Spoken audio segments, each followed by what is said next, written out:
YouTube channel Risna Tiarika with me Risna. Everybody, di video kali ini kita masih membahas hal-hal yang berkaitan dengan S2 ya. Jadi di video sebelumnya kurang lebih 3 video berturut-turut itu saya membahas hal-hal yang berkaitan dengan studi S2. Kali ini kita masih lagi membahas hal-hal yang berkaitan dengan studi S2. So everybody, yang akan kita bahas di video kali ini adalah tentang tantangan terberat ketika kita menjalani studi S2. So everybody, sebenarnya terkait dengan tantangan menjalani studi itu tentunya setiap tingkatan pendidikan yang kita tempuh ada tantangan tersendirinya, mulai dari tingkatan kita sekolah, SD, SMP, SMA sampai kuliah strata 1 atau S1 itu pasti ada tantangannya.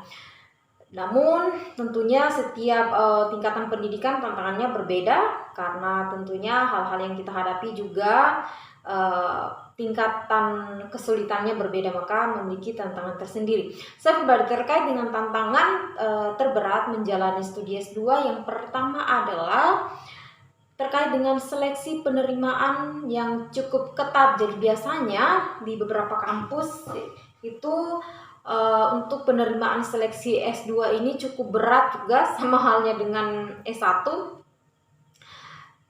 atau di tingkatan strata pertama. Jadi biasanya kalau di kampus-kampus ternama itu mereka ada berbagai macam seleksi, mulai dari tes, mulai dari persiapan beberapa seleksi berkas, kemudian seleksi tesnya juga ada beberapa persiapan berkas yang sudah sering sebutkan terkait dengan berkas-berkas yang harus disiapkan untuk melanjutkan studi S2. Seperti misalnya kita tes TOEFL, biasanya itu tesnya ini kalau misalnya orang-orang yang misalnya baru belajar bahasa Inggris, tes TOEFL-nya itu dilakukan secara berulang-ulang, biasanya sampai mereka mendapatkan nilai maksimal yang ditentukan oleh universitas tujuan, dan ini cukup menyulitkan biasanya dari curhatan teman-teman saya ya. Mereka harus mengeluarkan biaya lebih di sana untuk mengulang-ulang tes sampai mereka mendapatkan nilai yang ditentukan oleh universitas tujuan mereka. Kemudian juga terkait dengan tes yang lain seperti tes TPA, dan juga biasanya ada seleksi yang tes seleksi yang disediakan oleh kampus. Jadi kita harus mengikuti tes itu, kita sudah lulus tes itu baru bisa melanjutkan studi S2 atau ditetapkan sebagai mahasiswa pasca sarjana di universitas itu. Jadi belajarnya, kemudian seleksi penerimaan tesnya itu cukup menjadi tantangan untuk kita melanjutkan studi S2. Jadi ini masih tahapan seleksinya ya. Jadi itu cukup berat juga sebenarnya, menjadi tantangan bagi kita yang ingin melanjutkan studi S2.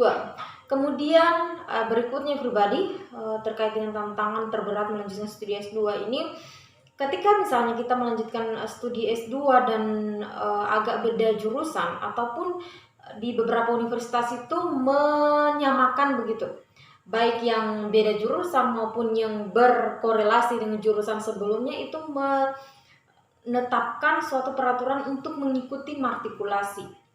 Jadi dari matrikulasi ini adalah semacam kuliah di mana kita itu kembali memfeedback terkait dengan materi-materi kuliah yang pernah kita kuliahkan atau materi kuliah dasar ya. Jadi kurang lebih matrikulasi ini kalau saya tidak salah 3 bulan, tapi itu hampir semua mata kuliah dasar dipaksa untuk kita menguasainya dalam waktu 3 bulan itu, kemudian dengan beberapa tugas yang berat.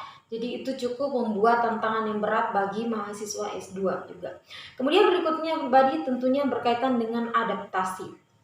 Jadi sometimes kan kita melanjutkan S2 itu berbeda universitas dengan tempat kita melanjutkan studi di strata sebelumnya ya.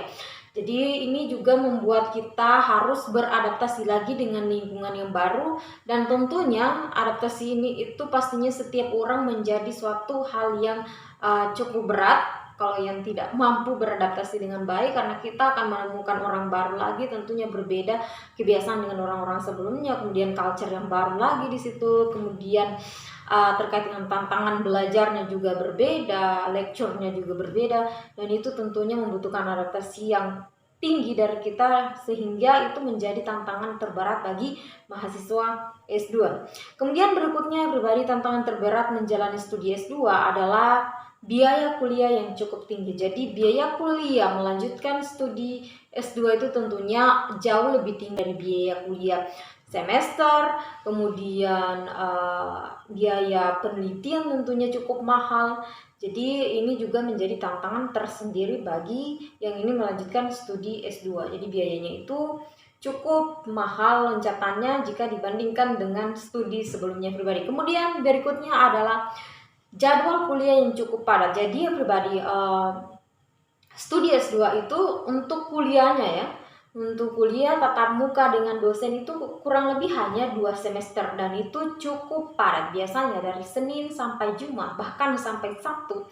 Itu biasanya kuliahnya dari pagi, putus nyambung sampai sore karena memang kuliahnya itu hanya untuk dilakukan 2 semester. Jadi diharapannya di semester berikutnya, semester 3 misalnya, Anda sudah tidak memiliki mata kuliah lagi, Anda fokus dengan penelitian. Karena kenapa? Penelitian itu cukup berat dan membutuhkan waktu yang cukup banyak dan fokus yang cukup tinggi, harusnya seperti itu pribadi. Kemudian berikutnya tantangan terberat menjalani studi sebagai mahasiswa S2 adalah tugas yang cukup menantang. Jadi selain kuliahnya yang cukup padat, diberikan juga tentunya dalam kuliah itu ya diberikan tugas yang cukup menantang oleh dosen-dosen sehingga kita dipaksa harus memahami itu tentunya, kemudian kita mengerjakannya harus dengan baik dan benar, dan juga tugasnya itu tentunya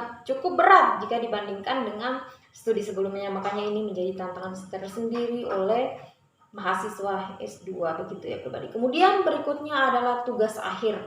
Jadi sebenarnya bagi strata tingkatan 1 maupun strata S2 itu untuk tugas akhirnya itu pun drama. Ada banyak tantangan tersendiri terkait dengan tugas akhir ini. Karena kenapa? Ketika kita mengerjakan tugas akhir itu mandiri ya, makanya ada yang biasanya kuliahnya lancar sampai dengan semester ia menyelesaikan seluruh mata kuliah, tapi setelahnya tugas akhir itu banyak yang terkendala karena kita melakukannya sendiri, karena kita hilang semangat, sudah tidak ada lagi penyemangat, misalnya tidak lagi teman-temannya kita, akhirnya kita menjadi stuck atau menjadi tidak memiliki keinginan lagi untuk mengerjakan, misalnya hanya kita menyimpannya saja seperti itu. Jadi untuk tugas akhir ini itu tentunya berbeda dengan tugas akhir di strata sebelumnya, tingkatan kesulitannya pribadi. Makanya ini cukup memberikan tantangan tersendiri bagi mahasiswa S2 karena tekanannya itu cukup tinggi ya. Kemudian berikutnya pribadi, tantangan terberat menjalani studi S2 adalah selesainya sulit tepat waktu. Jadi walaupun sebenarnya ada banyak teman-teman yang menyelesaikan studi S2 misalnya hanya 1,5 tahun atau kurang lebih 3 semester, tetapi ada juga yang lewat dari semester yang ditentukan. Jadi mahasiswa S2 itu kurang lebih 2 tahun ya harusnya minimalnya, tetapi ada yang lebih dari waktu itu karena biasanya terkendala di penelitian. Jadi penelitiannya cukup panjang, memakan waktu, makanya mereka harus menambah waktu dalam menjalani studi S2-nya, sehingga ini menjadi tantangan tersendiri juga bagi mahasiswa S2. So itulah pribadi tantangan terberat menjalani studi S2. Mudah-mudahan bermanfaat ya pribadi sekalian, dan jika masih memiliki pertanyaan lagi silahkan saya tanyakan di kolom komentar. Saya pribadi, thanks for watching my video, meet again in the next video and bye bye.